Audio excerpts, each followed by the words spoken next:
Hello guys, আমি আজকে মিষ্টি বানাবো। ফার্স্ট টাইম ট্রাই করব, তাই আমি কিছু পাউরুটি নিয়েছি, দুধটা জাল করে নিয়েছি। এটা দিয়ে পাউরুটিকে ভিজাবো।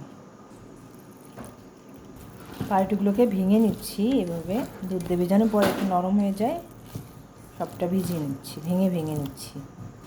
এরকম একটা ডো তৈরি করে নিয়েছি। এবার এটাকে গোল গোল করে মিষ্টির মতো সাইজ করব। বন্ধুরা, মিষ্টির এই যে গোলাগুলো রেডি। এবার এইগুলা আমি এই যে তেল গরম করেছি এর ভিতরে ছেড়ে দিব। বন্ধুরা দেখুন, মিষ্টিগুলো ভাজা হচ্ছে, অনেক সুন্দর লাগছে। জানি না খেতে কেমন হবে। এটা লাল লাল করে ভাজতে হবে, জানো তাসফিয়া? হ্যাঁ।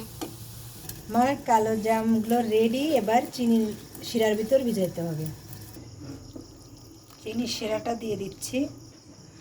বন্ধুরা, চিনি শিরার ভিতরে এই যে ভিজিয়ে নিয়েছি।